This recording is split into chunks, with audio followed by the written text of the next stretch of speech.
Have you ever felt a loneliness so profound, so deeply etched into your spirit, it feels woven into the very fabric of existence itself? A separation so raw, so deep, it seems to echo through time, through every heartbeat. Yeah. Tonight, we're embarking on a journey into precisely that kind of emotion, the enduring, often overwhelming ache of loneliness. It's a big one. It is. This isn't just about fleeting sadness. It's about a fundamental human experience that touches something ancient and universal within us all. Right, something really core.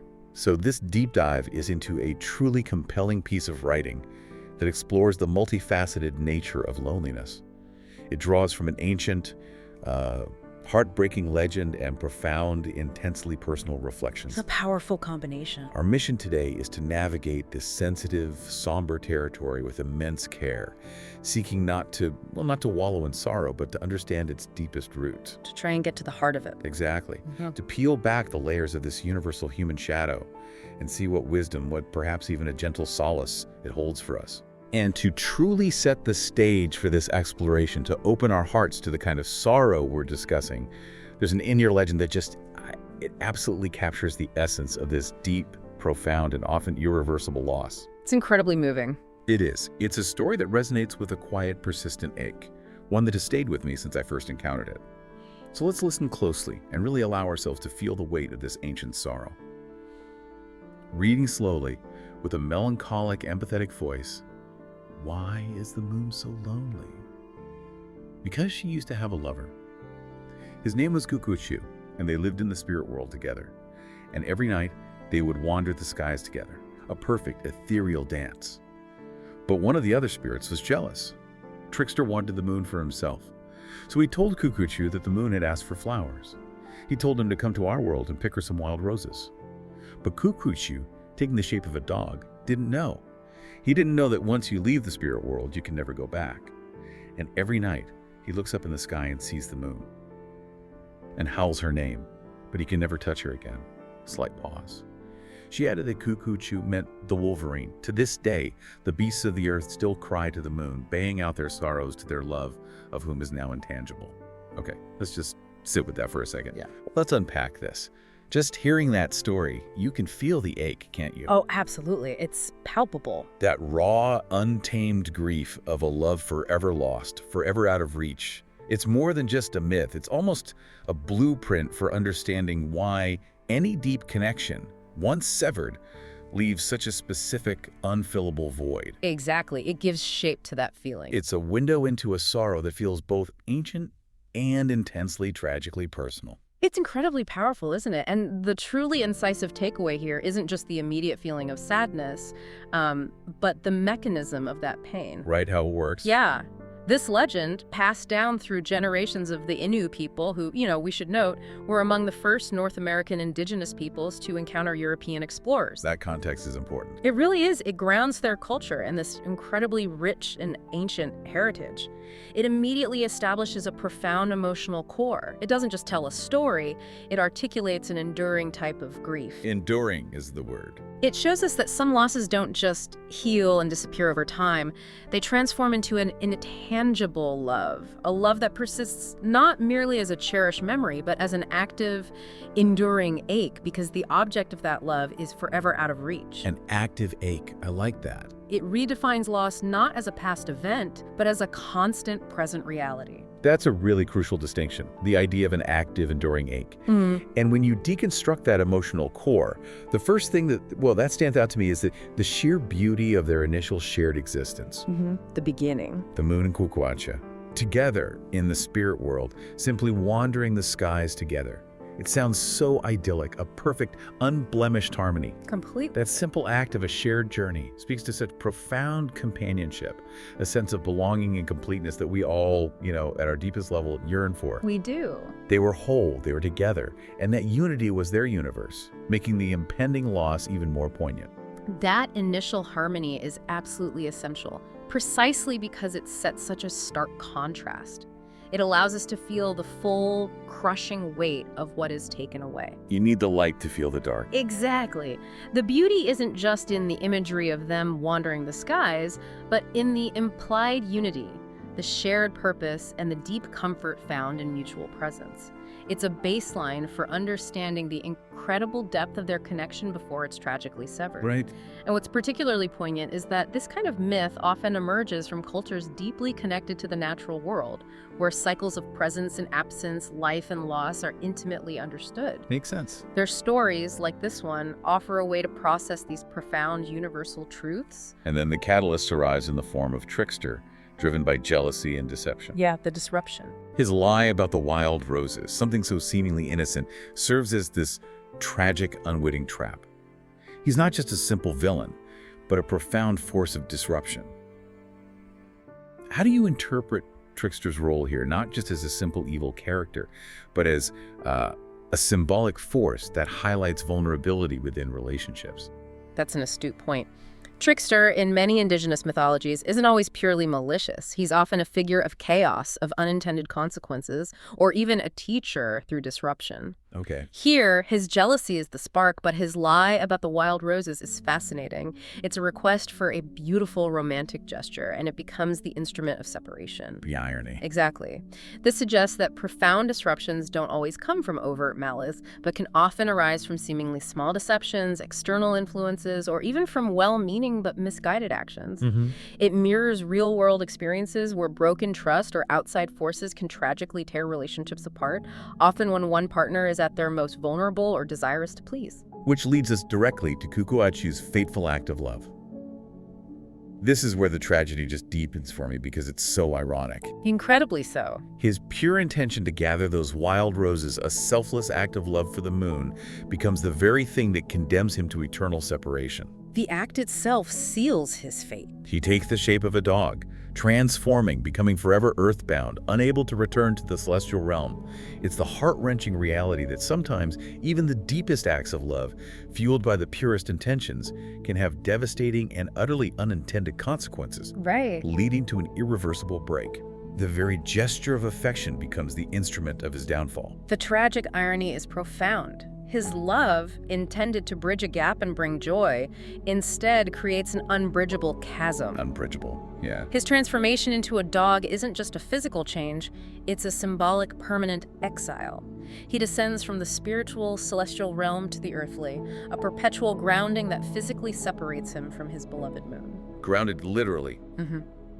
This highlights how an act of devotion, when met with unforeseen circumstances or the interference of others, can become the source of profound, ongoing suffering.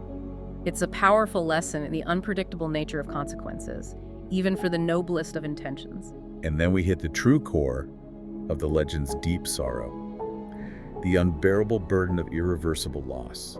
Once you leave the spirit world, you can never go back. That line is chilling. It is, that absolute unyielding barrier. Yep. There's no negotiation, no second chances, no way to undo it.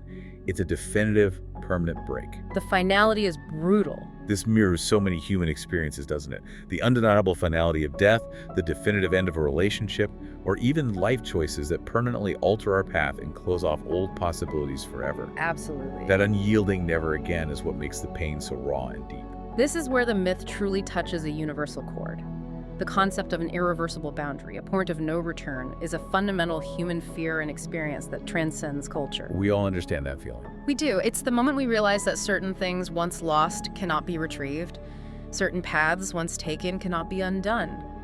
It speaks to the finality that sometimes defines our most profound sorrows, leaving us with an emptiness that no amount of longing or regret can ever truly fill. An emptiness, yeah. It's a kind of absolute, inescapable truth that resonates with our deepest anxieties about loss. And the image that stays with you, just burned into your mind, is the eternal howl and that intangible love. That howl. Kuekuatsheu, forever looking up at the moon, howling her name, unable to touch her.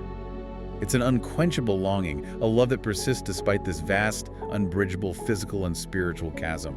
It's made intangible. Intangible. But what does that truly feel like? What does it do to a person, or, in this case, a wolverine transformed to love something that literally cannot be touched, never to be reunited? Intangible love in this context is a love that transcends physical presence but is defined by its very inability to be physically manifested or reciprocated in the way it once was. Defined by the lack. Precisely. It's like carrying an empty cup knowing it should be full. You feel the weight, the shape, the purpose, but the substance, the connection, is gone. Wow. It's a longing that is constantly activated precisely because it can't be fulfilled. It's the ache of a presence that is felt in the heart but cannot be held in the arms. Felt but not held. It's the opposite of closure. It's a perpetual openness to a wound. Imagine a phantom limb. The sensation is so real, but the limb itself is gone. That's a powerful analogy. Kuekuatsheu feels the moon's presence, the memory of their shared past, but can never bridge the gap. His howl isn't just a mournful sound, it's the physical manifestation of a spiritual wound that never heals. Never heals. A constant vocalization of a love that can no longer find its physical counterpart. That analogy of the phantom limb is incredibly powerful. It truly conveys the constant, active nature of that pain. And the legend gives us another layer here, the symbolism of Kuekuatsheu as the wolverine. Right, that detail. Wolverines are often depicted as solitary, fierce, persistent, tenacious. How might those specific characteristics add another dimension to his enduring sorrow, his relentless yet ultimately futile nightly cries to the moon? That's a great point. It's not just a passive sadness, there's a stubborn, almost fierce persistence to his grief. The wolverine symbolism is incredibly rich and, I think, perfectly chosen. Wolverines are known for their tenacity, their immense resilience, and often their solitary, almost defiant nature. Defiant. This suggests that Kuekuatsheu's longing isn't a gentle, fading sorrow that eventually softens into a quiet memory. Instead, it's a powerful, unyielding, almost fierce persistence in his grief. It doesn't give up. Exactly. His howling isn't just a mournful cry. It's the tenacious, defiant expression of a love that refuses to die, even in the face of impossible odds. It speaks to the raw, untamed nature of profound sorrow, a persistence that endures through millennia, refusing to be silenced or forgotten. It also deepens the sense of his isolation, as the wolverine is often a creature that thrives alone, yet here, he is alone because of a devastating loss of connection. Alone because of loss, not by choice. Right, a forced solitude. And the legend wraps up by connecting this ancient sorrow to the present, making it a universal cry through time. To this day, the beasts of the earth still cry to the moon, baying out their sorrows to their love, of whom is now intangible. Brings it right to us. It does. This extends the personal tragedy to a cosmic, ongoing lament. It suggests that the pain of deep separation isn't just a human or an individual experience, but an intrinsic part of the natural world itself, echoed by all creatures. It's everywhere. It's a constant universal reminder of loss embedded in the very fabric of existence, from the largest animals to the smallest, all feeling this ancestral ache. That's a crucial point, and it broadens the scope significantly. It elevates this individual tragedy to a universal cosmic lament, implying that this deep sorrow isn't confined to a single myth or a specific people, but is a fundamental, perhaps inescapable aspect of life across the planet. Inescapable, maybe. The natural world itself becomes a testament to enduring, unfulfilled longing. It's a reminder that we are part of a larger tapestry of existence where loss and separation are common threads, woven through everything. A shared tapestry. The Innu, as a people deeply attuned to nature, understood this interconnectedness, seeing their own sorrows reflected in the world around them, making the pain not just personal, but part of a grander shared existence. Okay, so from this ancient heartbreaking myth, we pivot now to a profound, modern realization, but one that carries the very same emotional weight. The connection is clear. The author of our source material reflects, I have come to understand something recently, something deceptively simple, yet as searing as a naked truth. We all carry sorrowful stories. Simple and searing, that says it all. Just hearing that, it hits you, doesn't it? The sheer, almost stark simplicity of it, yet the searing impact. It's not a complex philosophical treatise, but a direct, unvarnished insight into the human condition that feels immediately relatable. It's powerful precisely because of its simplicity. It strips away all pretense and acknowledges a fundamental shared human experience that we often try to hide or deny. We do try to hide it. The phrase searing as a naked truth speaks to its unavoidable, undeniable nature.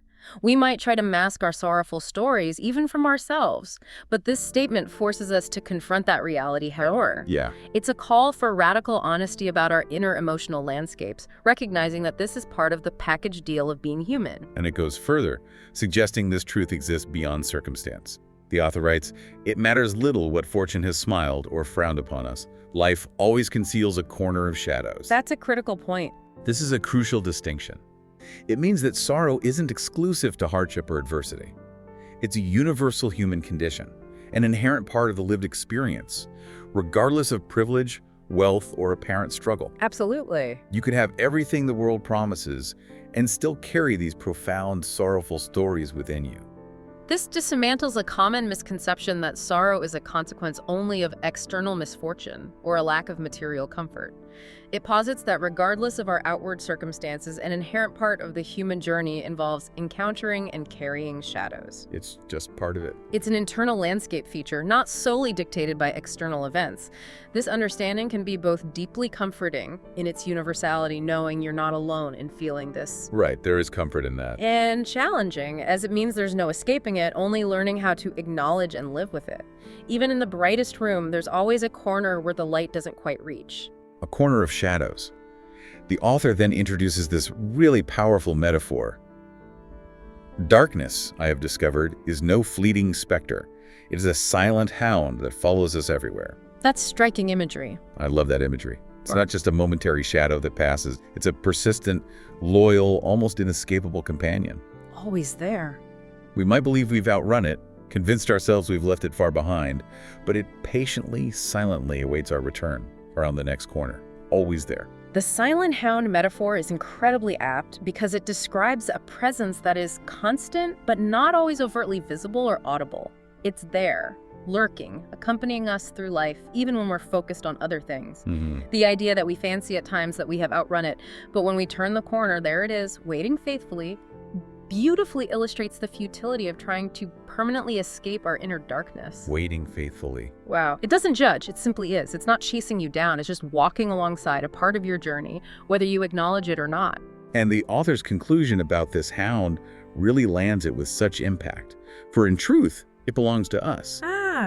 The ownership. This shifts our perspective dramatically. This isn't just an external force, something alien or unwanted. It's an intrinsic part of our emotional landscape that we must learn to acknowledge and integrate. Yes. It's not an enemy to be vanquished, but a part of ourselves to be understood, perhaps even befriended, in a strange, profound way. It's a complete reframe.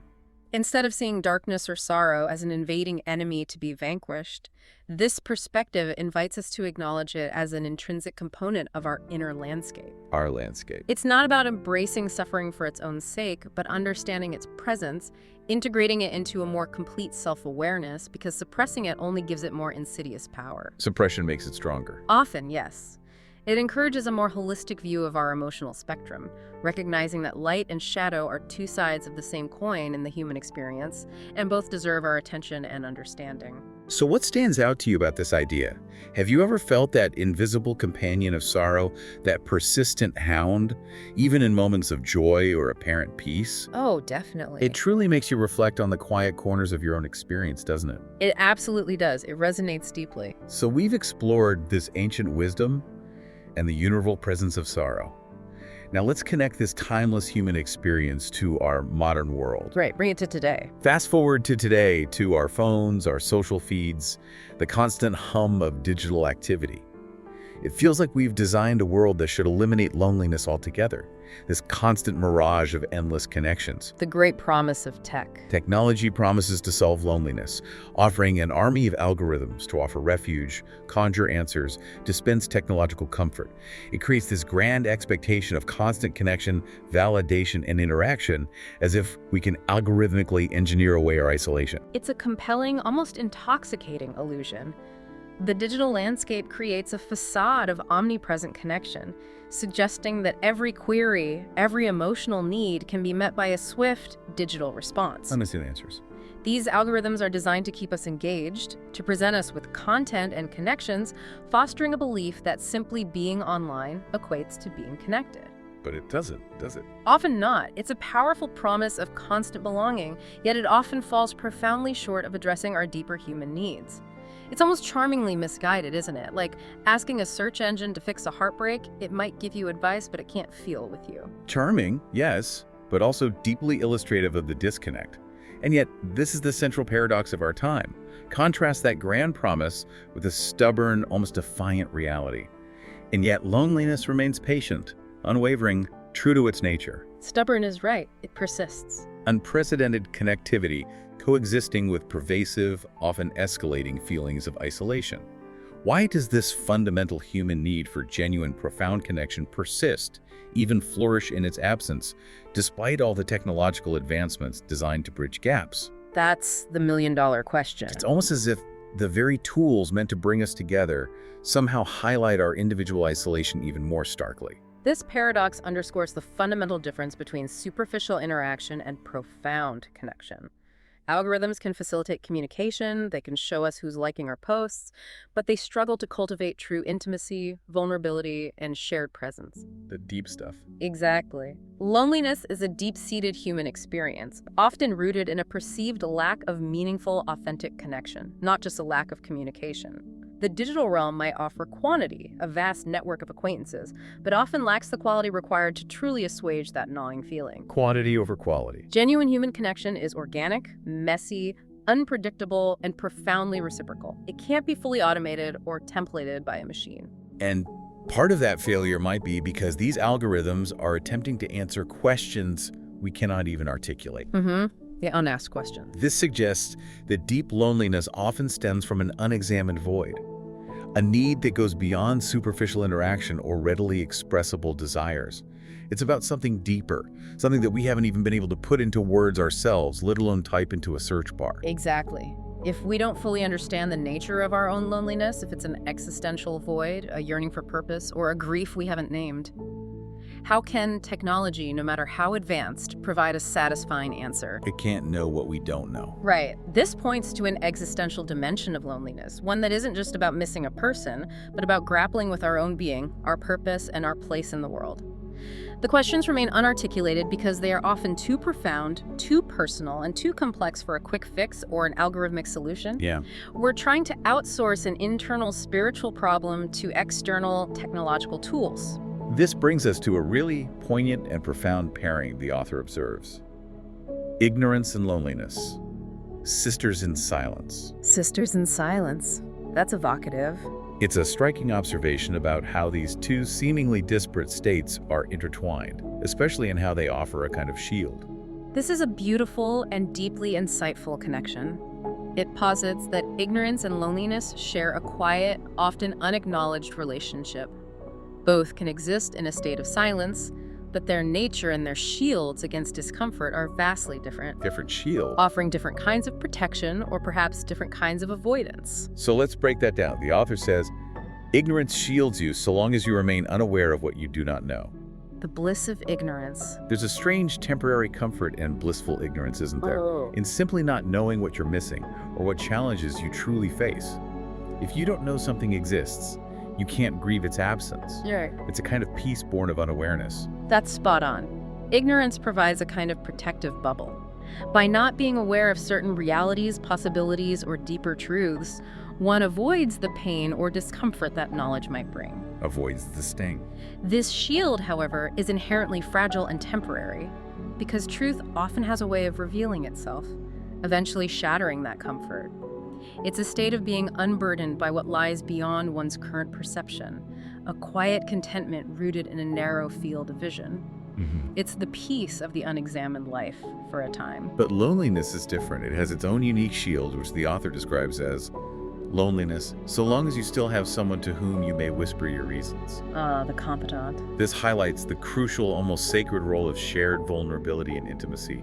It's about having that one person, that confidant, that safe space. That anchor.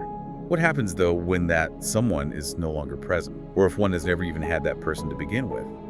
The silence then becomes profound, isolating, and utterly exposes the raw truth of that loneliness, leaving you completely vulnerable. The contrast is stark indeed.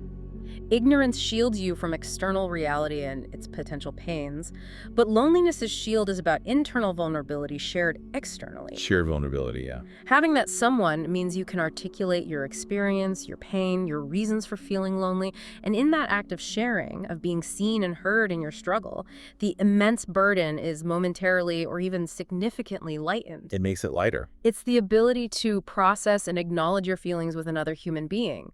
But when that person is absent, or if that capacity for intimate sharing is lost or has never existed, the loneliness ceases to be a whispered secret and becomes a deafening, isolating silence. Deafening The silence. shield is gone, and one is left utterly exposed to the gnawing reality of being truly alone with one's unarticulated sorrow.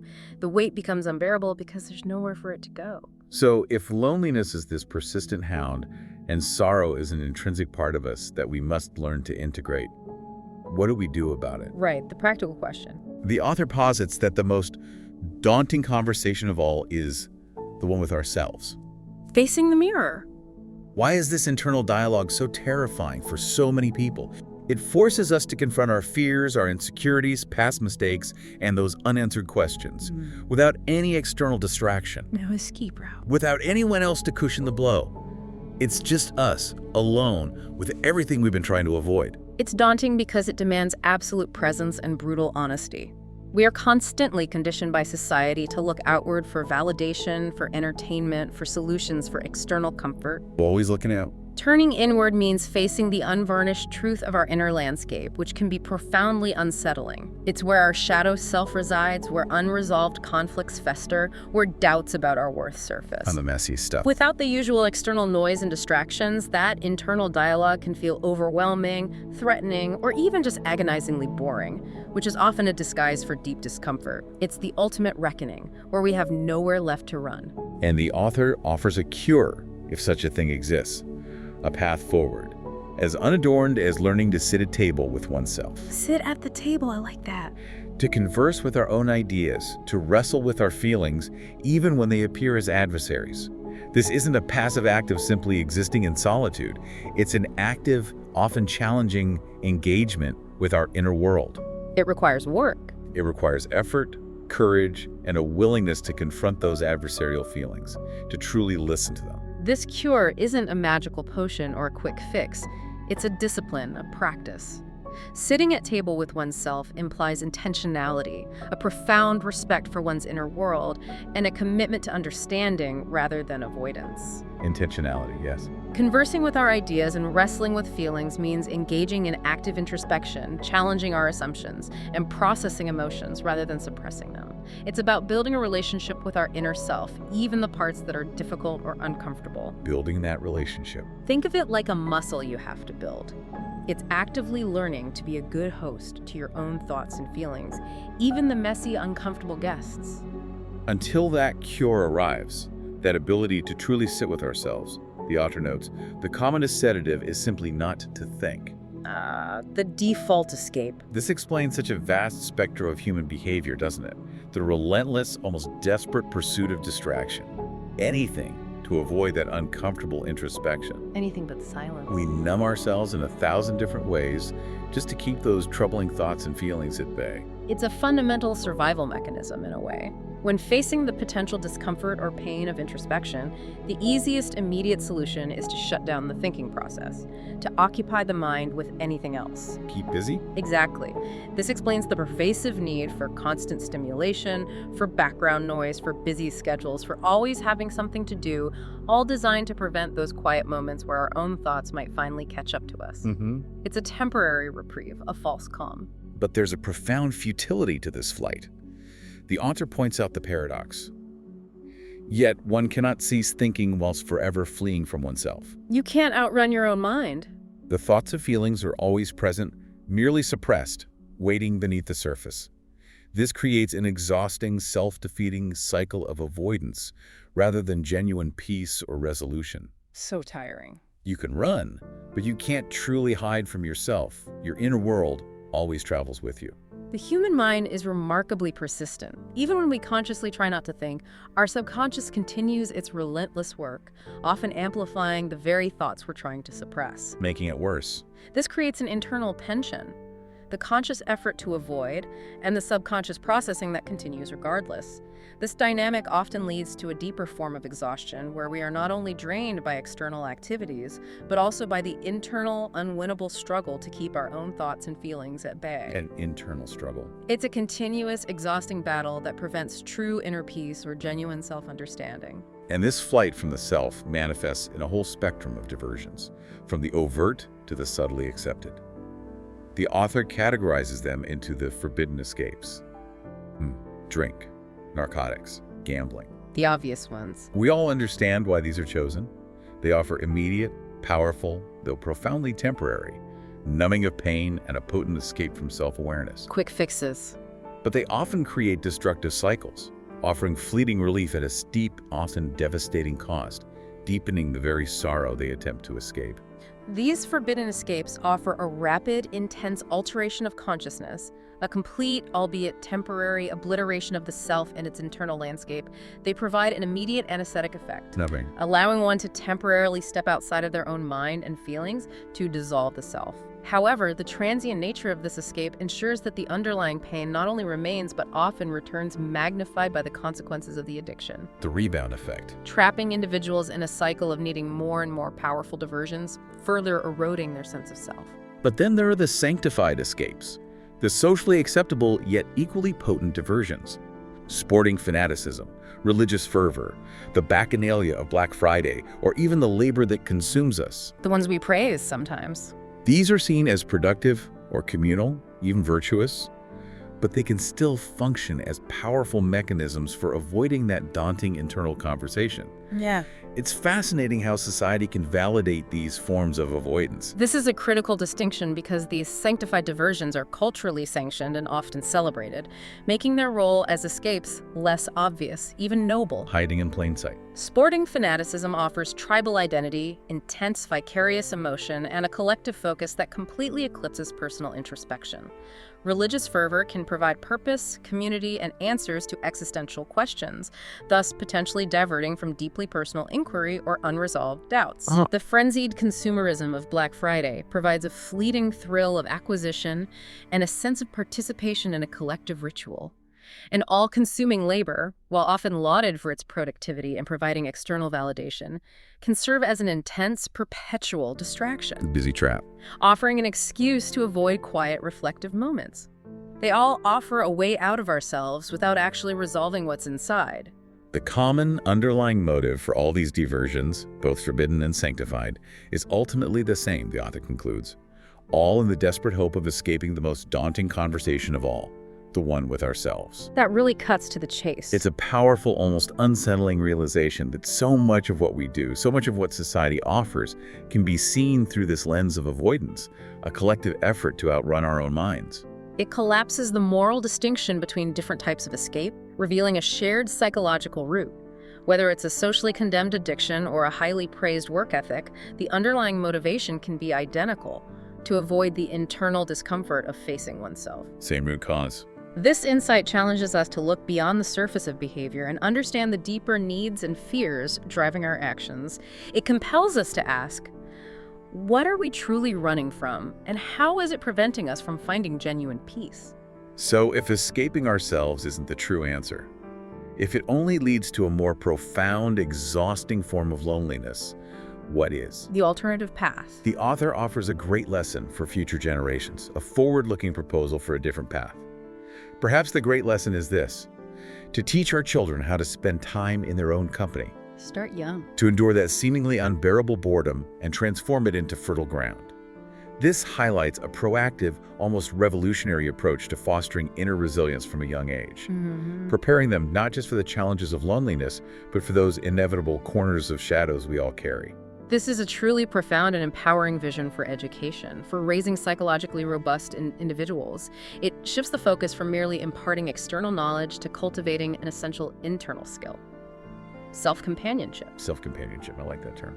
Teaching children to endure unbearable boredom means equipping them with the capacity for patience, imagination, and self-reflection, rather than relying on constant external stimulation. Building inner resources. It's a foundational skill for mental and emotional well-being, preparing them not just for the challenges of loneliness, but for a richer, more self-reliant inner life where they are their own best company. It's a vital antidote to the hyper-connected yet isolated world we find ourselves in. And it challenges our negative societal perception of boredom, doesn't it? We're often told boredom is bad, something to be avoided at all costs. We pathologize it. But how can unbearable boredom be reframed as a crucial period for creativity, self-discovery, introspection, and personal growth? What does fertile ground imply here? Potential, opportunity, A space where new ideas, deeper self-understanding, and inner peace can blossom, where we cultivate our own internal resources, turning what seems empty into something rich and meaningful. Fertile ground is the perfect metaphor because it implies potential, growth, and the genesis of new ideas and insights that can only emerge in the absence of constant external input. We need the quiet. Boredom, in this reframed view, isn't an empty void, but a necessary clearing, a quiet space where the seeds of creativity and self-awareness can be sown and nurtured.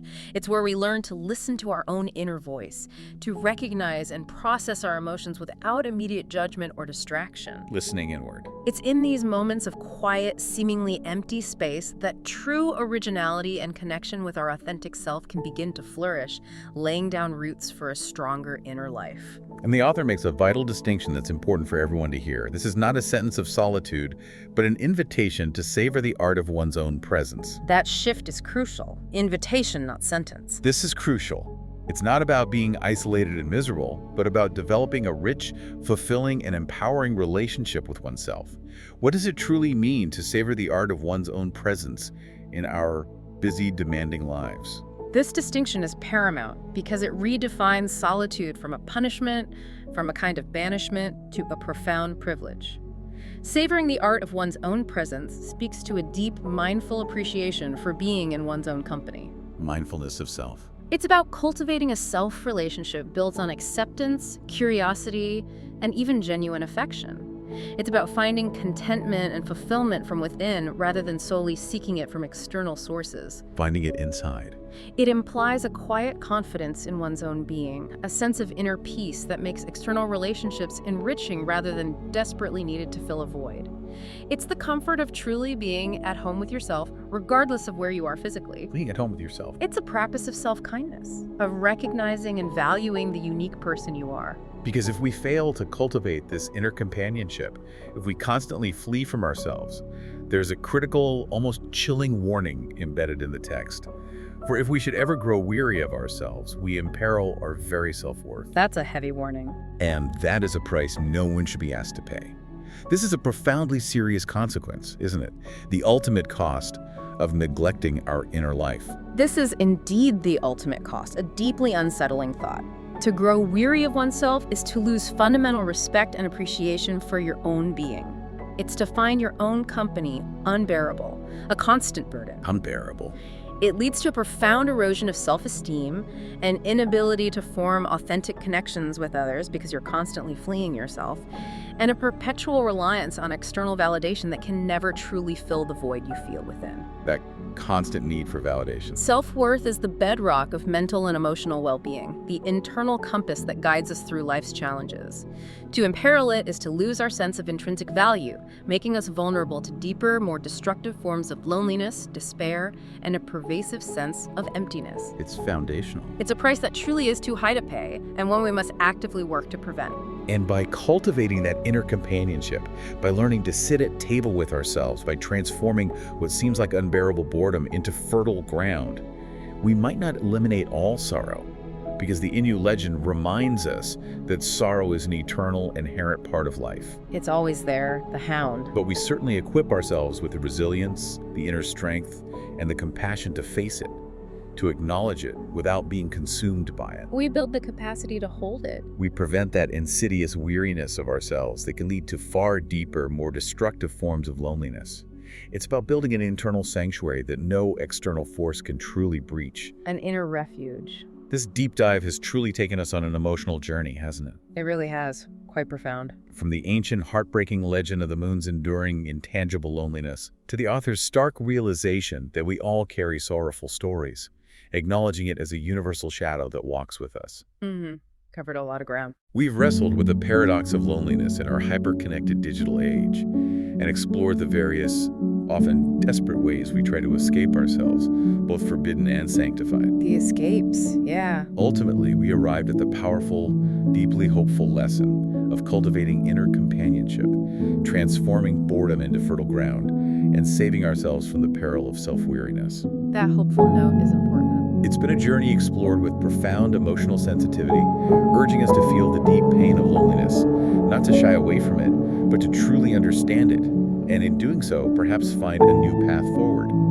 Understanding as the path. So as you go about your week, in a world that constantly bombards us with distractions and demands our outward attention, what small, deliberate steps can you take to sit at table with yourself? This is a small step. To truly savor the art of your own presence, and perhaps transform that unbearable boredom into fertile ground for something new, something deeply meaningful. A powerful question to leave with. It's a question for all of us, isn't it? Absolutely. The powerful insights and the poignant legend we've explored today come to us from the thoughtful reflections of Pablo EMG. A compelling voice. Pablo is someone who truly understands the human spirit with all its complexities and yearnings, or, as he's known to the English-speaking world, Pablo EMG, though some old friends still affectionately call him Trompo. Ah, Trompo. He's a man of diverse passions, adoring the raw energy of Metallica, the classic melodies of Oasis. He's a true rugger at heart, embodying tenacity and team spirit, blood type A plus bowel. And you can find his podcasts across every platform, diving into a myriad of topics. Quite the Renaissance man. It's this rich tapestry of experience that clearly informs his profound reflections on human nature. For those of you who found resonance in these words and wish to dive even deeper into his extensive thoughts and writings, you'll be fascinated to know that he's published over 12,950 posts upon his blog, pablomera.blogspot.com. Wow, that's prolific. 12,950 posts. It really is. And if this deep dive has sparked a conversation within you, a reflection you'd like to share, you may write to him directly at tromp@hotmail.com. Tromp@hotmail.com. Got it. Thank you for joining us on this deep dive into the enduring ache of loneliness. May you find strength and peace in your own presence, and may you never grow weary